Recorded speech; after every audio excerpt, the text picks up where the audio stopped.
लड़े थे साल भर। लोग डीएम कार्यालय उपस्थित हैं, बताया जाता है ये मुख्यमंत्री जी का गृह जनपद गोरखपुर माना जाता है। मुख्यमंत्री जी गृह जनपद में माफियाओं का बज रहा डंका। हमारे साथ किसान भाई उपस्थित हैं, हम जानने का प्रयास करते हैं किस मामले को लेकर डीएम कार्यालय में इतनी बड़ी जनसंख्या में आप लोग पहुंचे।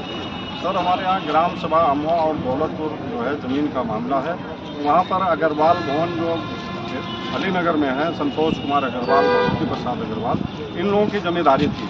वहाँ पे करीब 100 एकड़ ज़मीन, वहाँ के 70-80 किसान, 100 किसान से ज़्यादा जो है लोग ज़मीन लिए हुए हैं और सबकी ज़मीनें वो अपने घर पर पैसा ले करके लेखपाल को बुला करके अपने घर पर ही जो है किसानों का नाम चढ़वा देते थे। आज भी इन लोगों का कोई कचहरी नहीं जाना पड़ता था, कोई रजिस्ट्रार के पास नहीं जाना पड़ता। नहीं सर जो है, और वहीं से नाम इन लोगों का चढ़ रहा। 40 साल से 4, 5, 6 खतौनी लगातार इन लोगों का नाम चला आ रहा है।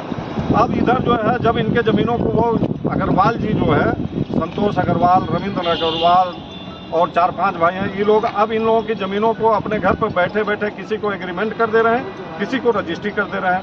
जो आदमी एग्रीमेंट करवा रहा, रजिस्ट्री करवा रहा, वो माफिया है। जब वो ज़मीन पर कब्जा करने जा रहा है तो हम आम आदमी को नहीं रजिस्ट्री कर रहे हैं या बैनामा कर रहे हैं, जो भूमाफिया उसी माफिया को कर रहे हैं। जब वो ज़मीन पर कब्जा करने जा रहे हैं तब हम लोगों को पता चल रहा है ये तो ज़मीन हमारी है, कैसे आपने ली है। वो लोग बता रहे हैं कि हम लोगों ने अग्रवाल भवन से उनसे लिया है, ये ज़मीन हम एग्रीमेंट करवाए हैं, रजिस्ट्री करवा रहे हैं।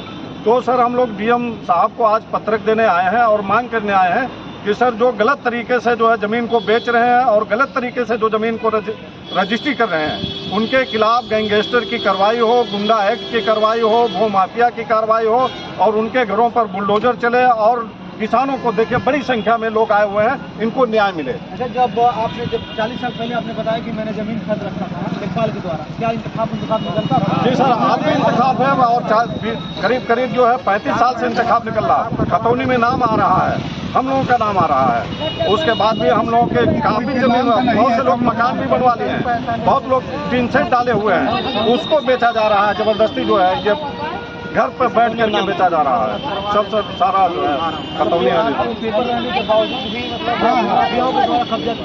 सर। वो माफिया जो है बहुत बहुत धन्यवाद। क्या बताएंगे जिस तरह जमीन 40 साल पहले एग्रीमेंट करके 50 साल तक जा रहे हैं। 40 साल पहले इन लोगों ने जमीन बेचा था और चकबंदी गांव, चकबंदी रजिस्टर में खतौनी में सबका नाम दर्ज हो जा रहा था। गांव में चकबंदी चल रही थी। जब चकबंदी निरस्त हुई तो नियमानुसार जिस रजिस्टर से चकबंदी चलती है उसी रजिस्टर पर आ जाती है। तो जब चकबंदी निरस्त हुई तो उन जमींदारों का नाम फिर आ गया। इसके बाद हम लोग गए डीएम रंजन कुमार जी से 10 साल पहले। डीएम रंजन कुमार सिंह जी ने उस पर मेहनत किया और 1 साल तक उस पर काम हुआ। उन्होंने सारी रिपोर्टें मंगाई, सब मंगाया, 10 लोगों की कमेटी बनाया, उसमें लेखपाल, तहसीलदार, एसडीएम और कानूनगो सारे लोग थे। उसके बाद इन लोगों का नाम फिर खतौनी में दर्ज हुआ। जिस जमीन को आप 40 साल से आप जोत बो रहे हैं, अब आपकी जमीन हथियाई जा रही है, आप आगे आपका एक्शन क्या रहेगा? हमारा एक्शन ये है कि हम लोग इसके लिए योगी जी पास भी गए थे, और उस समय जब चकबंदी निरस्त हो गई थी उस समय भी योगी जी ने काश्तकारों के पक्ष में अपना लेटर लिखा था कि इन लोगों का नाम दर्ज किया जाए। उनके सर बताइए, हम लोग कहाँ कहाँ दौड़ेंगे? हम लोग की ज़मीन जो 40 साल पहले हम लोग अपनी ज़मीन पे खेती बाड़ी करते हैं, घर बनवा रहे हैं, किसी तरह से रह रहे हैं, और ये लोग जहाँ पा रहे हैं तहाँ किसी को रजिस्ट्री कर दे रहे हैं, ये कर दे रहे हैं। यहाँ के जो हमारे यहाँ के भूमाफिया लोग हैं वो सब यही लिखवा दे रहे हैं, उनसे वो घर बैठे लिख दे रहे हैं। अब हम लोग जाएँ तो कहाँ जाएँ? न्याय मांगे तो किससे मांगे? हम लोग योगी जी के शहर में हैं, हमको न्याय चाहिए। मंत्री जी का कहना है माफियाओं को मिट्टी में मिला देंगे, तो वही करना चाहिए। हमारा योगी जी से यही निवेदन है कि इन लोग को मिट्टी में मिला ही दिया जाए, क्योंकि गरीबों को ये लोग जीने नहीं देंगे और गरीब कहाँ जाएंगे।